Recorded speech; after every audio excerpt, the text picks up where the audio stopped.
Hello all welcome back to my channel. ಇವತ್ತು ನಾನು ರಾತ್ರಿ ಊಟಕ್ಕೆ ಅಂತೇಳಿ ಒಂದು ಟೇಸ್ಟಿಯಾಗಿರುವಂಥ ಸೌತೆಕಾಯಿ ತಂಬುಳಿ ರೆಸಿಪಿನ ನಾನು ಇವತ್ತು ನಿಮ್ಮ ಜೊತೆ ಶೇರ್ ಮಾಡ್ತಾಯಿದ್ದೀನಿ. ತುಂಬ ಈಸಿಯಾಗಿ ಹಾಗೆ ಕ್ವಿಕ್ಕಾಗಿ ಆಗುವಂಥ ಈ ಒಂದು ರೆಸಿಪಿ ನೀವು ಒಂದ್ಸರಿ ಮನೆಯಲ್ಲಿ ಟ್ರೈ ಮಾಡಿ ಹೇಗಿತ್ತು ಅಂತೇಳಿ ಕಮೆಂಟ್ ಸೆಕ್ಷನಲ್ಲಿ ತಿಳಿಸಿ. ನಾನಿಲ್ಲಿ ಒಂದು ಸೌತೆಕಾಯಿನ ತೊಗೊಂಡು ಈ ರೀತಿ ರೆಸಿಪಿನ ತೊಗೊತಾ ಇದ್ದೀನಿ. ಸೊ ಅದಾದ ನಂತರ ನಿಮಗೆ ಎಷ್ಟು ಬೇಕೋ ಅಷ್ಟನ್ನು ಈ ರೀತಿ ಕಟ್ ಮಾಡ್ಕೊಬೋದು. ನಾನಿವಾಗ ಈ ರೀತಿ ಚಿಕ್ಕ ಚಿಕ್ಕ ಕಟ್ ಮಾಡಿಕೊಂಡು ಇದನ್ನು ನಾನು ಮಿಕ್ಸಿ ಜಾರಲ್ಲಿ ಹಾಕ್ತಾಯಿದ್ದೀನಿ. ಹಾಗೆ ಇದಾದ ನಂತರ ಖಾರಕ್ಕೆ ಬೇಕಾಗಿರುವಂಥ ಹಸಿಮೆಣಸಿನಕಾಯಿ, ಹಾಗೆ ಸ್ವಲ್ಪ ಕೊತ್ತಂಬರಿ ಸೊಪ್ಪು, ಹಾಗೆ ಸ್ವಲ್ಪ ಪುದೀನ, ಹಾಗೆ ಸ್ವಲ್ಪ ಬೆಳ್ಳುಳ್ಳಿ, ಹಾಗೆ ಒಂದೆರಡು ದೊಡ್ಡ ಪತ್ರೆನೂ ಕೂಡ ನಾನು ಹಾಕ್ಕೊಂಡಿದ್ದೀನಿ, ಯಾಕೆಂದರೆ ಕೆಮ್ಮಿಗೆ ತುಂಬಾ ಒಳ್ಳೆಯದು. ಹಾಗೆ ಅದ್ರ ಜೊತೆ ಒಂದು ಸ್ವಲ್ಪ ಬೆಳ್ಳುಳ್ಳಿ ಕೂಡ ನಾನು ಇದರಲ್ಲಿ ಸೇರಿಸ್ಕೊತಾ ಇದ್ದೀನಿ. ನೀವು ಬೇಕಾಗಿದ್ದರೆ ಶುಂಠಿನೂ ಕೂಡ ನೀವು ಇದರಲ್ಲಿ ಹಾಕೋಬೋದು. ನಾನು ಇದರಲ್ಲಿ ಶುಂಠಿನ ನಾನು ಹಾಕಿಲ್ಲ.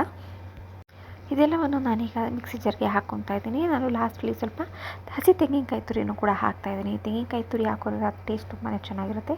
ಹಾಗೆ ಸ್ವಲ್ಪ ಜೀರಿಗೆನ ಹಾಕಿ ನುಣ್ಣಗೆ ರುಬ್ಕೊತಾ ಇದ್ದೀನಿ. ಅದಾದ ನಂತರ ನಾನೀಗ ಸ್ವಲ್ಪ ಮೊಸರನ್ನ ತೊಗೊಂಡು ಈ ರೀತಿ ಕಡ್ಕೊತಾ ಇದ್ದೀನಿ. ನಿಮಗೆ ಎಷ್ಟು ತೆಳ್ಳಗೆ ಬೇಕಾಗಿರೋ ತೆಳ್ಳಗೆ ಮಾಡ್ಕೊಬೋದು, ಇಲ್ಲ ಕೆಲವೊಬ್ಬರು ಗಟ್ಟಿ ಯೂಸ್ ಮಾಡ್ತಾರೆ. ಸೊ ಹಾಗಾಗಿ ಗಟ್ಟಿ ಬೇಕಾದ್ರೆ ಮಾಡ್ಕೊಬೋದು.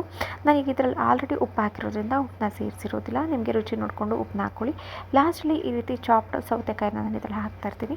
ತುಂಬಾ ಟೇಸ್ಟ್ ಅಂತೂ ಚೆನ್ನಾಗಿತ್ತು. ಒಂದ್ಸರಿ ನೀವು ಟ್ರೈ ಮಾಡಿ ಹೇಗಿತ್ತು ಅಂತೇಳಿ ಕಮೆಂಟ್ ಸೆಕ್ಷನ್ ತಿಳಿಸಿ. ಅನ್ನದ ಜೊತೆ ಆಗಿರ್ಬೋದು ಇಲ್ಲ ಮುದ್ದೆಗಾಗಿರ್ಬೋದು ಒಳ್ಳೆ ಕಾಂಬಿನೇಷನ್ ಅಂತಲೇ ಹೇಳ್ಬೋದು.